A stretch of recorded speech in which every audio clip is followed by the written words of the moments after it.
ஆண்டவராகிய இயேசு கிறிஸ்துவின் நாமத்தினாலே உங்கள் அனைவரையும் மிகுந்த அன்போடு வாழ்த்துகிறேன். இந்த சனிக்கிழமை காலையிலே நீங்கள் சுகமாய் இருப்பீர்களாக, தைரியமாய் மனமகிழ்ச்சியாய் காணப்படுவீர்களாக. வேத புஸ்தகத்தில் தாவீது கோலியாத் இவருடைய சரித்திரம் ரொம்ப அழகா இருக்கும். அதை குறித்து 1 சாமுவேல் 17ஆம் அதிகாரத்தில் சொல்லப்பட்டிருக்கிறது. தாவீதினுடைய சகோதரர்கள் எல்லாம் யுத்த வீரர்களா யுத்த களத்தில் இருந்தார்கள். அங்க ஒருத்தன் கோலியாத் என்கிறதான ஒரு பெரிய ராட்சசன் வருவான். இன்றைக்கு ஏன் இந்த வார்த்தைகளை தெரிந்து கொண்டேன் என்று கேட்டால், உங்களுடைய வாழ்க்கையில ஒருவேளை பெரிய கோலியாத் போன்ற பெரிய பிரச்சனைகளை சந்திக்கிறீர்களா? மேற்கொள்ள முடியாது என்று சொல்லி பயந்து ஓடுகிறீர்களா? அப்படித்தான் அவர்களுடைய அந்த சேனையும் பயந்து ஓடினது. கோலியாத் எழும்பி நின்று யார் எனக்கு விரோதமாய் வர முடியும் என்று கேட்டவுடன் எல்லாம் ஓடி ஓடி ஒளிவார்கள்.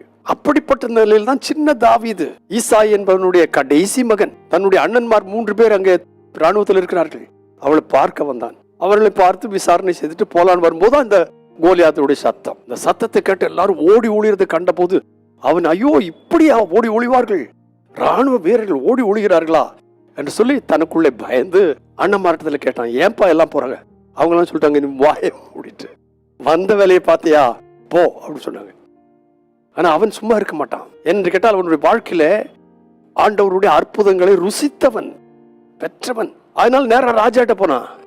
ராஜாவை எல்லாம் இப்படி ஓடுறாங்களே, அவங்க கிட்ட எதிராக போறதுக்கு எனக்கு உத்தரவு கொடு அப்படின்னு சொன்னான். ராஜா இவனை பார்த்தான், சின்ன பையன் பார்த்த உடனே சொன்னார், நீ இளைஞன், நீ ஒன்னும் செய்யலாது. அப்பொழுதுதான் இந்த தாவீது தன்னுடைய சாட்சியை சொன்னான்.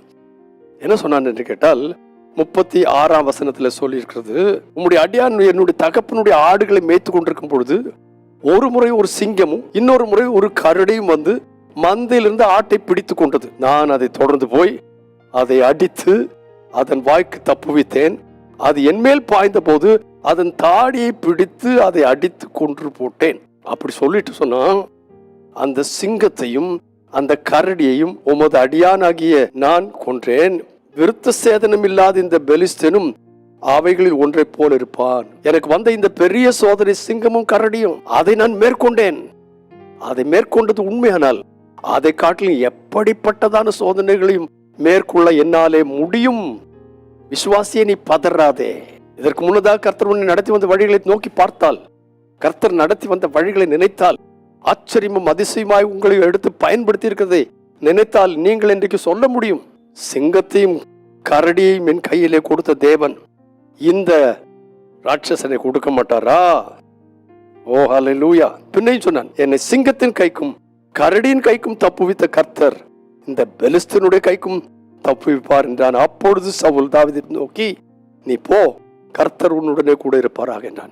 சவுல் ராஜாவுடைய யுத்த ஆடைகள் எல்லாம் போட்டான், மார்க்கவசத்தை போட்டான், தலை சீராவை போட்டான், எல்லாத்தையும் போட்டு அதை கேடகத்தை பிடித்தான். அவனால நடக்க முடியல. அவன் சொன்னான், உங்களுடைய ஒன்றும் வேண்டாம், நான் என்னோடு இருக்கிற கர்த்தரின் பலத்தோட போவேன். நீ கர்த்தருடைய பலத்தோட போனால் எந்த ஒரு பிரச்சனையும், அதை கோலியாத்தை போன்ற பிரச்சனையா இருந்தாலும் அங்கேயும் கர்த்தர் நமக்கு விடுதலை தருவார். பரிசுத்தமுள்ள எங்கள் நல்ல பிதாவே, இந்த காலை வேளையில் எங்களுக்கு தந்த இந்த நல்வார்த்தைகளுக்காய் ஸ்தோத்திரம். என் ஜனங்கள் எப்படிப்பட்ட பிரச்சனைகளோடு, பெரிய பெரிய பெரிய பிரச்சனைகளோடு கூட இருக்கிறார்கள் என்று எனக்கு தெரியாது. ஆனால் இந்த காலை வேளையில் இந்த வார்த்தையை தந்திருக்கிறீர்.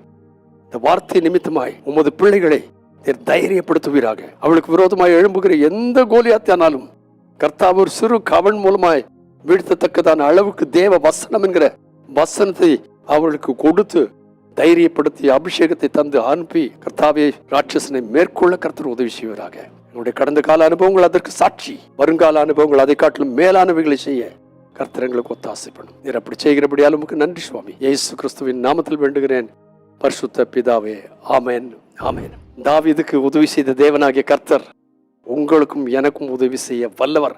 மறக்காதிருங்கள். God bless you abundantly this morning, again and again and again and again. Amen.